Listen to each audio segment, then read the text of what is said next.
Hello বন্ধুরা, welcome back to my channel. আর আজকে তোমাদের জন্য আমি খুবই একটা ইউনিক রেসিপি নিয়ে এসেছি। এই পার্টিকুলার জিনিসটা বাচ্চা থেকে বড়দের কিন্তু সকলেরই প্রিয় হয়ে থাকে। আর টি টাইম বা কফি টাইমে এই জিনিসটা না হলে কিন্তু চা বা কফি কিন্তু জমে না। আর সেটা হচ্ছে আমার আর তোমার সকলেরই প্রিয় রাস্ক বিস্কিট। সবার বাড়িতে তো মাইক্রোওয়েভ ওভেন থাকে না, বা অনেকে ইউজ করতে একটুখানি হেজিটেটও বোধ করে। গ্যাসে যতটা আমরা কমফোর্টেবল হই ততটা কিন্তু ওভেনে কমফোর্টেবল অনেকেই না হয়। তো দেখা যাক বাড়িতে এই ফ্রাইড রাস্কটা কিভাবে বানানো যায়। ফার্স্ট অফ অল কিন্তু আমরা একদম চিল্ড দুধের মধ্যে চিনি দিয়ে ওটাকে সাইডে রেখে দেবো। তারপর একটা কন্টেনারের মধ্যে কিন্তু আমরা আটা, ডেসিকেটেড কোকোনাট আর সুজি নিয়ে নেব। তারপর আমরা ঘি নিয়ে নেব। আমরা কিন্তু এর মধ্যে বেশি ঘি দেব না, তাহলে কিন্তু ভাজার সময় এটা ব্যাটারটা ছাড়িয়ে যেতে পারে। যতটা প্রয়োজন ততটাই কিন্তু দেব, বেশি কিছুই দেব না।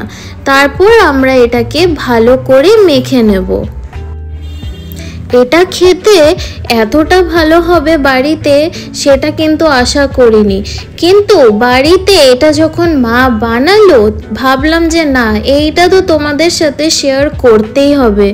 কারণ বাইরে তো আমরা রাস্ক বিস্কিট খেয়ে দেখেছি, এবার বাড়ির বানানো যে এতটা টেস্টি হতে পারে আর প্লাস ওটাকে ইজিলি টক্কর দিতে পারে, তো এটাই আমি তোমাদেরকে এই রেসিপির মাধ্যমে বোঝাতে চেয়েছি।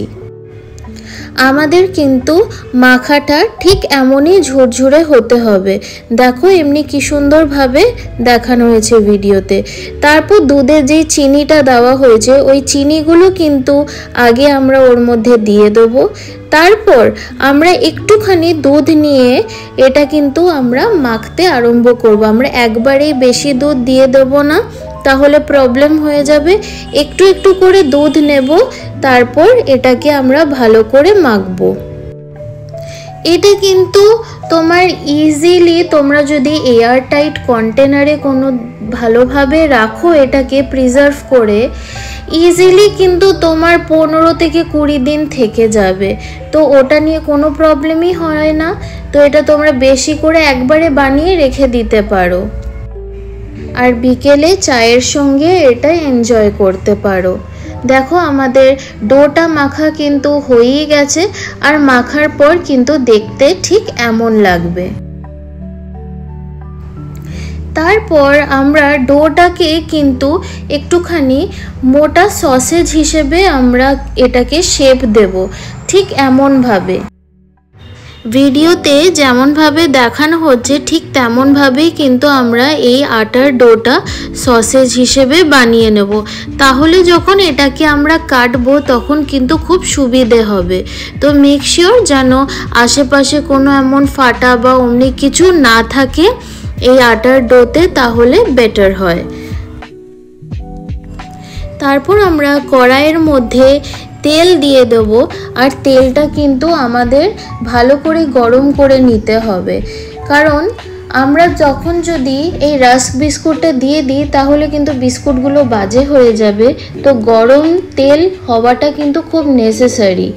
তারপর আমরা বিস্কুটগুলো এমনি ছোট ছোটোভাবে কেটে নেব, আর দেখতে কিন্তু ঠিক এমন লাগবে।